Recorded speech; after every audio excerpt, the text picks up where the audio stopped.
What's going on, everybody, and welcome back to the Smooth Golf Podcast. I'm your host, DJ, and today we're going to be looking at a preview of my next event.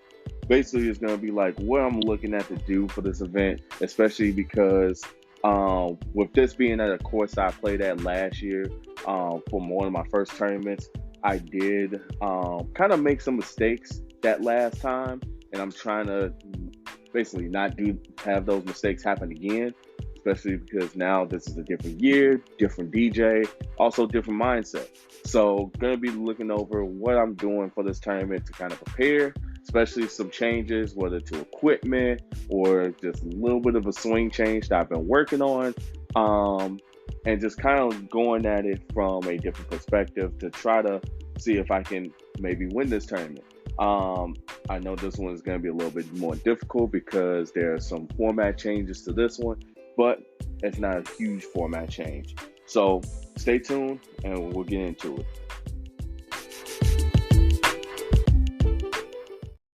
Hey, we're in the middle of the season. It looks like you need to change out those dusty polos you still got in your closet. Head to 366.com. That's THREESIXTY, the number 6.com. They got a whole line of polos that you can choose from the no collar polos all the way down to the regular collar polos, two tones, and everything that you're looking for. And if you use Smooth 2024, you'll get 15% off your order. Again, go to 366.com. That's THREESIXTY, the number 6.com, and use code SMOOTH2024 to take 15% off your order.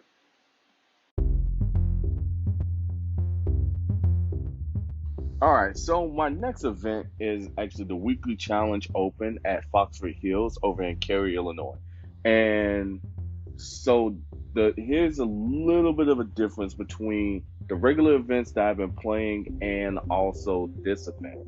So the main difference is in the formatting. So at the events that I've already played so far, so the first three events, they were flighted. So the lower handicaps were in the A flight, middle handicaps were in B flight, and then the higher handicappers were in C flight. Now for this one, it is called an open for a reason. So there is actually no flights. It is everybody for themselves. So literally, you can have a 2-3 handicapper going against a 15 to 20 handicapper during this tournament, and it's all going to be about who shoots the lowest score net, and see how everything goes. Now, I will say that I did have a challenge with this format last year, once at another open tournament that they had, and also at the Tournament of Champions. It did seem, I guess it seemed a little unfair, especially to like the lower handicappers. That it's like, it's all the high handicappers are able to use that kind of to their advantage, because it's like, yeah, we're like, I am a low handicapper, I can shoot low, but then it's like I also have to fight against a 20 handicapper, which means I have to shoot in a score where that 20 handicap doesn't matter, where those 20 strokes that he gets off, well, I wouldn't say 20 strokes, but like basically the strokes that he would get off his score, I would have to try to make sure that I score well enough to where that doesn't matter. And again, that's kind of hard to do, especially, there are different variables that can occur during a round. So it's like sometimes it can be hard, sometimes it can't be. So it's just something that I just have to take into account as I go in. So kind of a backtrack of, well, I wouldn't say backtrack, but kind of like a flashback of what last year I did at this course. Now, granted, it was the first tournament that I had played in about a year. So, I was trying to see where exactly my game was, especially coming off of just practicing for the rest of the season before that, and just trying to kind of gauge where I'm at in terms of like my play and everything. So last year was actually decent when I played it the first time. Got to play some really good shots, but I did shoot myself in the foot. I shot myself in the foot super hard, um, because on one of the holes it was a par four, short par four, and it looked great um, to really just go after it and try to get on the green and one, because it was so short. Problem was there was water all along the right hand side. So what did this little dummy do?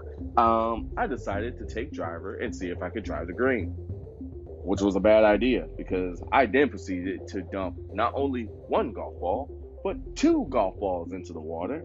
And so I ended up taking, if I remember correctly, I took like an 8 or a 9, which I was like, you know what? That was warranted because I did the dummy. So it is what it is. The first tournament out of the season, I had to deal with that. So, I realized that I made that mistake and I kind of moved on from it. Now going into this year's game plan. So this year is going to be a whole lot different. Especially since I've been making some changes not only to my game but also to my swing as well. I do find that there's some tweaks that I've been making that is actually making things a little bit easier, a little bit, to hit the golf ball where exactly I want to, but then also to hit any shot that I want to. So if I wanted to play a fade a little more effectively, I could do that. I definitely saw that when I went to play South Shore golf course yesterday, actually, where I was on the seventh hole. I hit I did hit multiple balls this day just because I was trying to see where exactly everything was and what shots I could hit and stuff like that. So first shot I hit was I was just trying to get it onto the green, got it onto the green. It was just slightly longer than I wanted on the green. And so the next shot, what I did was I wanted to hit a kind of like a nice controlled fade into the green, especially with the pin being at the front. I didn't want it to try to roll out too far. So I took the same club, 7 iron, knowing that, I can carry it to about 174, like with a fade, maybe like 168. I was like, okay, we're going to take the 7 iron, we're going to play that small fade coming off the left hand corner of the green. Hit the shot, and I'm watching it and it looks beautiful. I couldn't complain about it.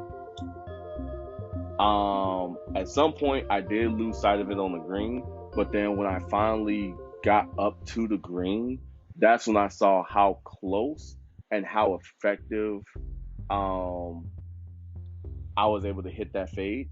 So I actually put it to about 5 feet from the pin, which honestly was great because it shows me that I can play for shorter distances if I was to play certain shots, which is great because a lot of times I find that my distance control has been slightly abysmal. So now it's just basically working on making sure that I can hit those distances. So if I have to hit like fades and other shots to try to do that, then that shows me that I can do that, and I'll be able to do it very much more effectively. All right, so now that I've kind of talked about the course and the event itself, now I'm going to go into some of the other prep stuff that I've been going through, especially when it comes to, especially kind of like a little bit of a swing change, but I'll get to that in just a second. How's it going, guys? I know it is in the middle of the season, but I still need help. I am looking for sponsors for the rest of the 2024 season. I do have a couple of tournaments that I'm still looking at playing in, including the National Tour Challenge for the Weekly Challenge Golf Tour, and it's going to be at Ennisbrook, Copperhead, and one other course. So if you guys would like to support, please consider going to the sponsorship page on my website, smoothgolf.com, or even checking out the Etsy store that I have. That's smoothgolf.etsy.com. Currently, there's a sale going on my Etsy store. You can get your items for, I believe, 25 or 30% off right now for at least another 15 to 25 days, at least I think. So please check that out. Again, if you would like to support, go to smoothgolf.com and check out the sponsorship page. That way you can learn more about what you can do to become a sponsor. And then also check out smoothgolf.etsy.com to buy some merch. Everything that you purchase is going to go towards tournament fees, hotel fees if it's needed. So please go and try to support.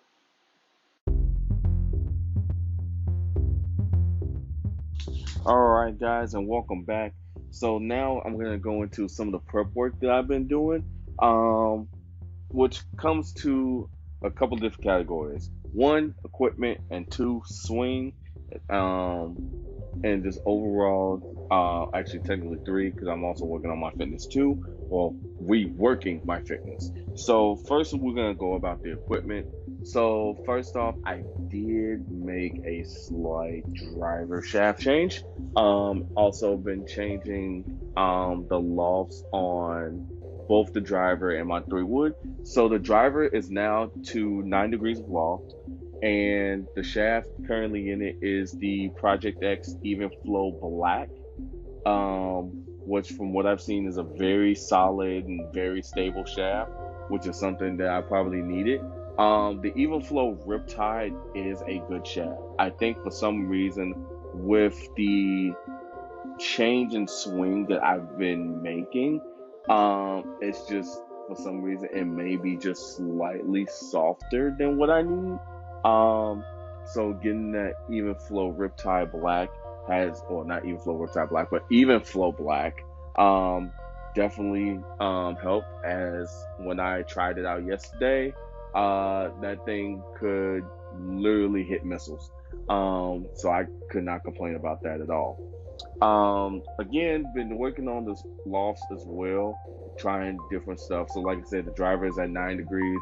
I did try the 3-wood at 15 degrees, which on one of the shots that I hit yesterday, it just seemed like it just kind of ballooned on me.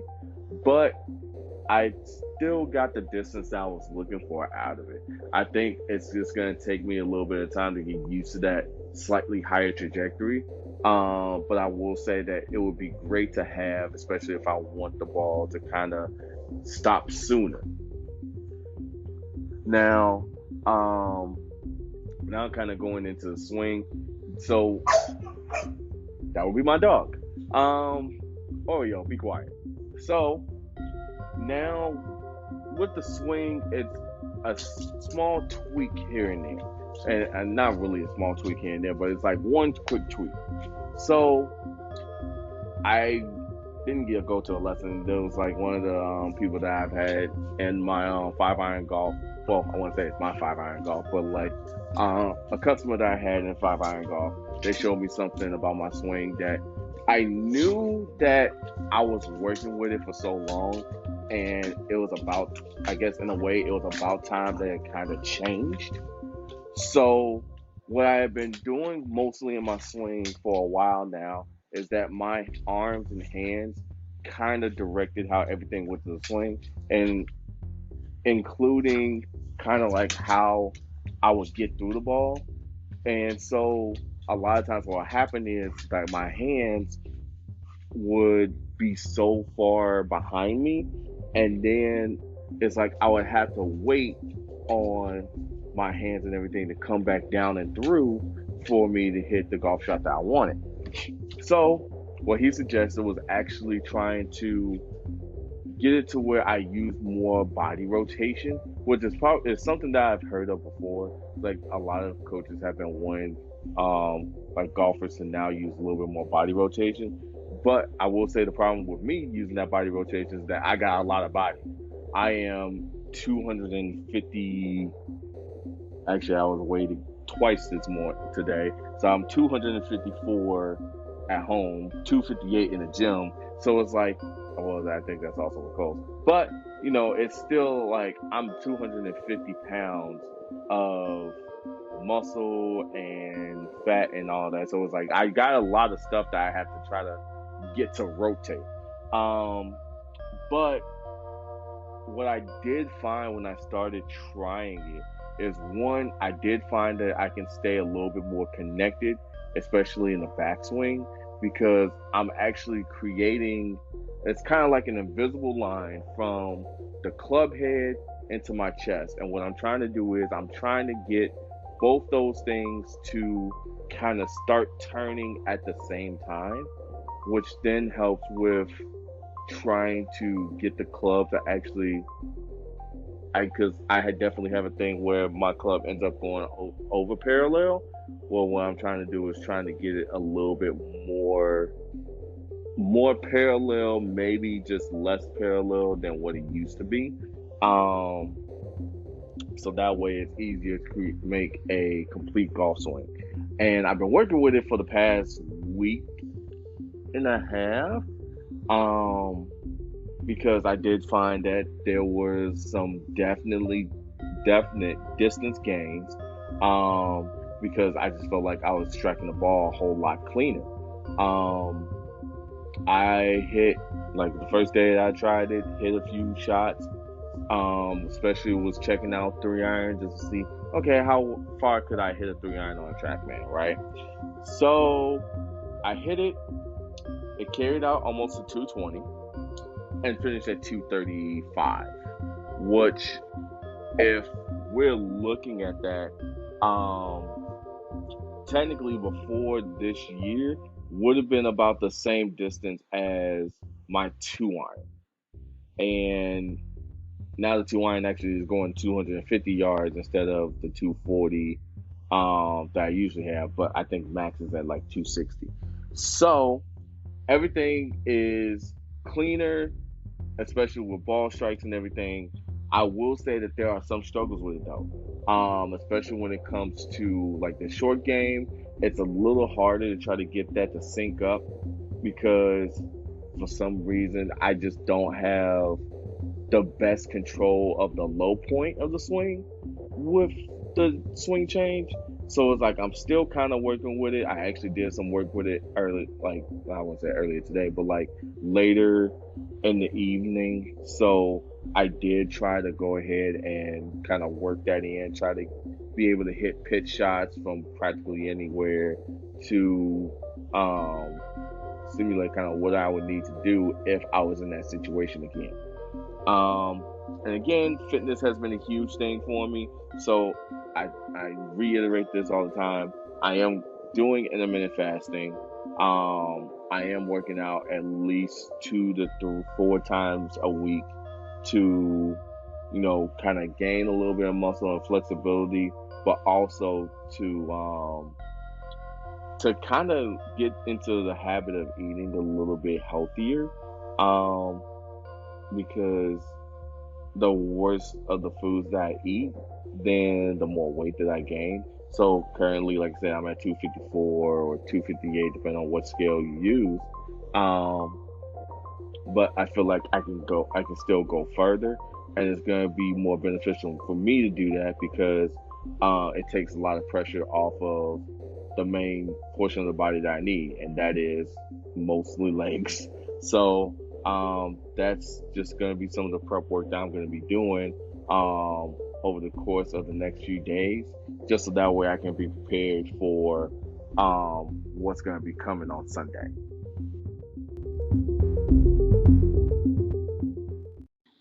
Now, I'm just going to touch on this real quick. Now, with everything considered, my main goal for this tournament, obviously, is to try to win the tournament. Because the thing is that I've gone the first 3 tournaments tied for sixth, tied for second, and tied for second. I definitely feel like that I am due one. Um, Gosh, I feel like Rory McIlroy at this point trying to win tournaments, and it's like every time that I get close, I get something going wrong. But I try to make the best of it. It's not like that I'm playing bad or just making the wrong decisions. It's just sometimes it's the luck of the draw.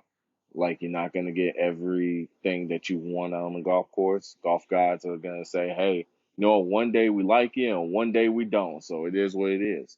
Um, the like I said, the main goal is to win. Now, like I said, with this being an open tournament, so it's like every man for themselves practically on the course. And in terms of scoring, it's not the most horrible thing, but it's definitely one of those things where it makes my life a little bit harder. So I'm gonna go in with the mindset is like, hey, whatever happens, happens. I've taken the time to prepare. I've taken the time to do everything that I need to do to get ready. So now it's just letting my body react and letting my body do what it's supposed to do. Because if I sit there and overthink and everything, then I'm just gonna put myself in bad situation after bad situation after bad situation. And that's not something that I want. So main goal, win. Secondary goal is definitely to keep my head, because once I keep my head, like, stay calm and everything, I'm definitely going to be able to give myself a chance to win the tournament. So now that I've kind of gone through all of that, thank you guys for listening. Again, if you would like to support, definitely go to 366.com, use promo code SMOOTH2024. That's going to give you 15% off your order, and I might get a little bit on the side. Now, also, if you're looking to become a sponsor for the rest of the season, I believe I have, after today, maybe like, well, not today, but after Sunday, I will have maybe like 4 or 5 tournaments left. So if you want to be a sponsor for the rest of the season, definitely check out smoothgolf.com and go under the sponsorship page. That way you can learn more about how you can support, whether it's like a donation or you want to go on the contract, whatever the case may be. Um, Also, I would definitely say check out the Etsy store, smoothgolf.etsy.com. I do have some merch on there. Every purchase that you make goes towards the tournament fees and hotel fees if I need them. Um, Basically, any fees that I need to cover for tournaments, every purchase counts towards. So, again, think about supporting, whether that way or even just trying to buy from the store, and even using the promo code for 366.com. Definitely, if you're looking for new polos for the rest of the season, or you just need some for work, or you just need some for date nights, go to 366.com, use promo code SMOOTH2024. So again, thank you for listening, and I hope to see you guys soon with a recap of the weekly challenge open. Thanks. Have a good one.